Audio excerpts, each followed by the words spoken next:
Thank you for staying with us. Days after he was sworn in as the sole administrator of Rivers State, following the emergency rule declaration by President Bola Tinubu, Vice Admiral Ibas, retired, is already settling into his role. Last week, he held several confidence-building meetings with various stakeholders in Rivers.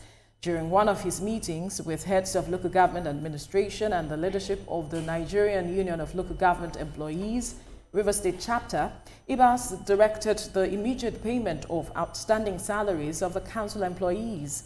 The sole administrator also emphasized the importance of financial accountability and security, calling for collaboration between local government administrators, traditional rulers, and security agencies to ensure peace and stability in the state. Well, joining us for this conversation is public affairs commentator Prince Ayodele Timisan Adewale. He is a seasoned expert with experience as a former local government chairman. Good morning. It's good to have you join us on the program. Good morning. Thank you for having me. Great. Now, the matter of the declaration of the state of emergency in Rivers State is still generating reactions across the country. We've seen several persons condemn the move by the president. But from what the statement the president made is to ensure stability in the state, security-wise, politically, and in every way. And we have seen the sole administrator taking steps at addressing that. But recently, just yesterday, we saw that a pipeline was burnt, something like that. And there are those who are saying perhaps this is a sabotage or a statement being made by some persons who are not satisfied with the declaration of a state of emergency. Now, the question is, can a state of emergency, from your perspective, really bring that sanity that Rivers State needs? Oh, yes, definitely, definitely. The president has invoked that order, and he has done that in the best interest of the nation. And I'll take you back to 1964, when there was a seemingly imbroglio in the Southwest and all of that. And if the government as at then was very decisive, I'm very sure that what happened to the, breakout of the war in 1966 would not have happened. So there's no meaningful government or leader in any setting that have prior information, especially privileged intelligence information that is not abound to everyone, that will not take decisive action. And remember that in the Constitution, the main business of government is to protect the security of life and property. Every life matters. So I believe in the context of that, the president have moved forward to prevent any dastardly act that would have taken away life in that particular environment. Well, sorry, when we are hearing about pipeline explosions and things like that, wouldn't you say that that is not a very good sign, taking into consideration what Mr. President is trying to achieve by appointing Ibas as sole administrator there? Well, retired Admiral Ibas know the terrain very well as a former chief of naval staff, and of course is a son of that geopolitical zone. So that place is not new to him, and I believe that that was what informed the decision of appointing him as a sole administrator. You cannot remove the fact that you will not have one spate of issues there and here and there, but the major thing is that the hand is on the plow, and they will do whatever that is deemed necessary within the limitation of the Nigerian Constitution to prevent an escalation of such matters. Well, because there are constitutional issues being raised regarding the suspension of the executives and then the withholding of the allocations, it was actually based on the Supreme Court's judgments of February 28th, saying that the local government council election, cancelling the local government council elections. But would you say that the release of these allocations is inconsistent with the Constitution or the Supreme Court's judgments, or is it at variance with it? I would say I would say everything that has been done is in line with the Nigerian Constitution, and especially with the pronouncement of the Supreme Court. the Supreme Court never emphasized that there will be a sole administrator, and as such, it never ruled that money should not be released to the sole administrator. Nobody ever emphasized that it will happen, but it has happened, and the action of the president is in line with the Constitution. If the Supreme Court had ruled in such matter, and the president has gone against that, then we would say that he has committed an infringement. But that was never the case. So the president is very much in line with what he has done. Now let's look at how the funds can be utilized and what should be prioritized. You are an expert when it comes to local government issues here, and there's been matters of salaries not being paid for the local governments. I think it was for 2 months, and there's been so much going on in the state. From your perspective, how do you think that the sole administrator, who now has the responsibility now, can prioritize the needs of the state when you talk about security, infrastructure, and other social services? Well, I would say that the sole administrator have leverage on his background as a chief of a naval staff that had a lot of men and officers under his control. And when he hit ground, the first thing he did was to meet with the head of the civil service. And the meeting took place, which we all saw. And the next thing that dovetailed into that was for him to call all of the head of the councils.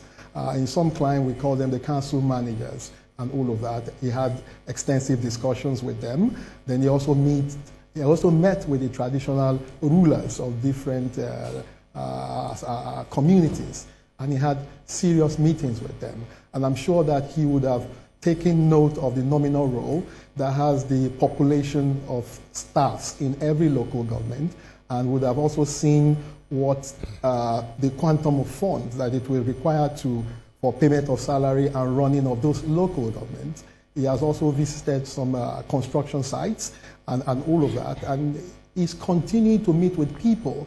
I think he has been there for about four days going on, if I'm not wrong.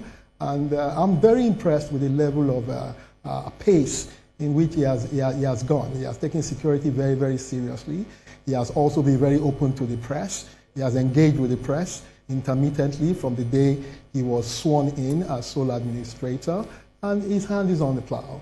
And I can also see that, looking at it from the prism of the Nigerian media and social media, I've not seen areas where there have been wanton crisis or prevention of government proceedings in any corners of Rivers State. I will only enjoin that everyone give him the necessary support that is needed so that everything can be fully back on track. Okay, you've spoken so well about what Ibas succeeded in doing in just 4 days, and it's quite impressive. For a feelers we have from our friends in River State and so on, say that people are beginning to trust him. But from what you have seen so far, and from your experience you've had before now, is this like going to last? Is this acceptance going to last? Remember, Fubra went to a Thanksgiving service yesterday, and he pulled a lot of crowd. A lot of people went with him. It was almost like a carnival. That means that there's a section of that society that's still looking towards him. With that in mind, do you think this acceptance that Iboete is enjoying right now will last? Oh, definitely it will. You must not be quick to forget that, like I said earlier, that he's a son of that geopolitical zone. He's from Cross River. Cross River also is very having a lot of cultural attributes with River State, and I'm sure he also, at one time or the other, grew up in Port Harcourt and all of that, and he has friends while growing up all across that geopolitical zone. So he's going to leverage on that. And while he was also the helmsman at the Nigerian Navy, he would have had a lot of interaction with different communities there and different key political players in that region. So he's not a stranger to them. and definitely he will be able to bring people on the table, especially from the back end of the system, in order to speak within the limitation of the language that they understand, and trying to pull them for the purpose of peace, tranquility, and progress of that particular state. Right, so what could have been something that would stall the development and dividends of governance, good governance in Rivers State has been averted by releasing these funds? But you, as an experienced administrator of a local government back in the day, what mechanism would you advise that is put in place to ensure that the monies that are released are used judiciously and not diverted to other purposes? Oh, definitely there must be check and balances. I mean, when you release funds, there are systems within the local government administration to also check the disposal of these funds and how judiciously the funds have been spent. And at the end of 6 months, by the time the governor also comes back to his seat, he will be able to also see on record what had been done. The House of Assembly, doing its oversight functions, also will be able to see how monies have been spent in that jurisdiction. And like I said earlier, that Mr. Ibas will definitely leverage on his past as a very tremendous head of the Nigerian Navy. And he had managed funds during his time very, very well. He had been able to curtail the excesses of petroleum pipeline vandalization in that area. But you must also know that whenever pipelines are vandalized or blown up, it's going to also lead to pollution of the air, the water, and the ground, which again does not help the people in that area. I was privileged in my project in the university to also deal on pollution, environmental pollution, and how to curb it, clean it, and all whatnot. And remember that the groundwater is very important, and the people rely on groundwater more than the surface water, as in some areas the surface water have been polluted. And the air quality in Rivers State is also very abysmal because of the various proliferation of illegal refining of petroleum products. So they have a lot to do there, and the best for the people is to cooperate with him and cooperate with the government of Rivers State in order to make their environment better, so that the environment can protect them and provide for them. At this point, some would say cooperation is relative as it is, because like Etoma mentioned earlier, there are still a cross-section of persons who feel aggrieved by the decision of the federal government calling for a state of emergency. Yeah.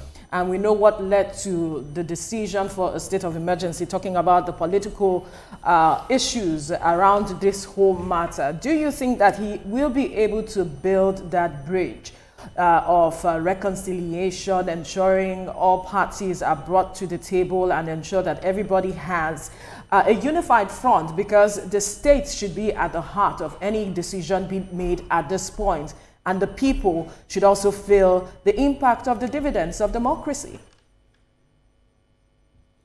Well, within the democratic framework, there is a two-way approach to reconciliation. The first one is to engage people in discussion, see on how interests can be cemented on the table. And the second part is that if people feel indifference, they can always move along the trajectory of the legal framework in order to advance their position and beliefs. And as long as we do this and not distort the peace of the environment, not to create problems within the freedom of rights of people, I think that's the best way to go. And remember that the military have been known very well for non-kinetic engagement. And like I said, he's going to bring all of his experience to the table. Even countries that are at war, at the end of the day, they still go back to the negotiation discussion table in order to find a very good way to resolve matters. You understand? And I think he has a window of the two areas of resolving crisis, and he's going to put that for his own betterment in order to achieve his mandate. Well, some people believe that that reconciliation is going to be difficult because before the declaration of the state of emergency, Mr. President himself had called them together 2 or 3 times, and things didn't change. All right? If this reconciliation doesn't work, are we looking at a situation where the emergency rule will be extended, even though I've never heard something like that? Do we stand in a position where that is possible?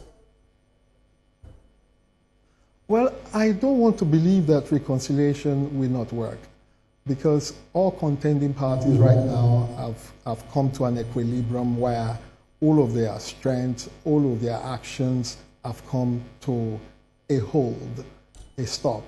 And I think they will go back to reflect on their action and come with a purposeful conclusion that the people and the river's geopolitical enclave is most important and most paramount to all of them. It's a time for sober reflection.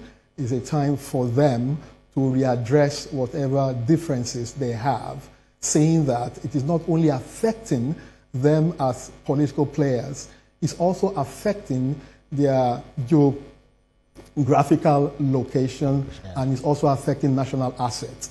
You understand? And when you affect national assets, it also affects the nation as a whole. So for the purpose of nation, for the purpose of the people, and their own purpose too, I think they must allow reasoning to take place at this point in time.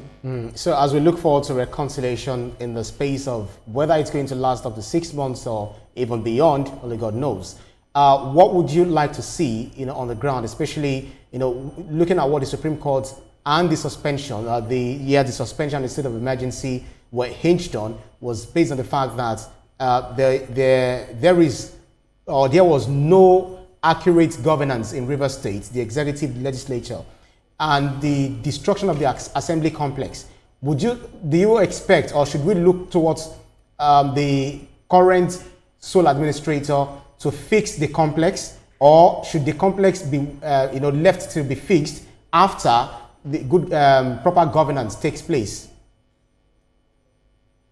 My take will be that whatever that is needed within the context of the Nigerian Constitution and its provision should be done to move Rivers State much forward.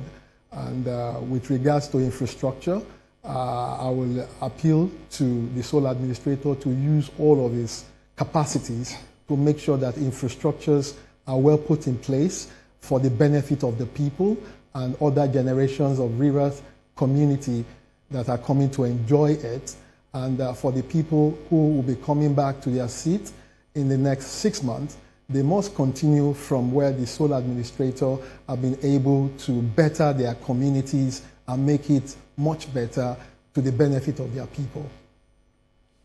Interesting. Although there were reports, I think yesterday or the day before, saying that the sole administrator intends to work on the complex that was destroyed at some point. But let's see what happens beyond just the matter of talking about infrastructure. I'm looking at the people now. There's so much concern in the people. They feel that they are being hard done by all of these decisions. Nobody is looking at them. They feel that the government hasn't really looked at this matter holistically to approach it in such a way that both parties that are involved in the matters, talking about the political issue, justice has not really been done from their own perspective. They are saying the government has not really reined in terms of calling the minister to question, to also look into these matters beyond just suspending the governor and the State House of Assembly, that the minister also needs to be talked to also addressing this matter. I wonder what your perspective is, having a balanced approach to addressing this issue. Well, prior to now, as the father of the nation, the president has engaged all political players in that environment. If you're not quick to forget, the president has called several meetings, right, to address this issue, while hoping that there'll be political solutions to it. And I think that was going on at the same time where contending interest was also moving along the Nigerian judicial processes. And it came to a point where they got to the Supreme Court, and the Supreme Court had to rule, and they all went home. One would have expected that everybody would have moved along the ruling, stricto sensu, along that ruling, but yet again, all the things was being seen. And like I said, that if a much more decisive action was taken in 1964, during our first republic in Nigeria, that would not have led to military intervention that then snowballed into what happened in 1966. And I'm happy that some of the key players during that era have come to say that what happened there was not as an involvement of a particular ethnic grouping in Nigeria. So that helped to solve that problem, that it was an ethnic-based crisis. And like I said, that the president hasn't been a student of history, and I've learned from what had happened during different era of the Nigerian state. I believe that that was what propelled his judgment, that never again should we allow a simple spark of fire now engulf the whole nation and throw us into a big pandemonium that we will not be able to curtail. And I believe that in curtailing that issue by invoking that section of the Constitution to rest the matter and bring everybody to the table in order to continue their journey, I think people should learn from history that it is the start of crisis that we might see or we can't see, but nobody can determine how it's going to end up. So I want to appeal to the Rivers people, appeal to the political actors to allow reasoning to take center position. The people of Rivers are more important than any one of us. Life is more important than any one of us. The safety of lives and property is better for all of us to safeguard so that we can all enjoy the peace and tranquility we have ever emphasized. All right, we'll have to leave the conversation here now. We must thank you, Prince Temisan Ayodele Adewale, for your time on the program. Thank you so much. Thank you for having me. You're welcome. All right, we'll take a breather now.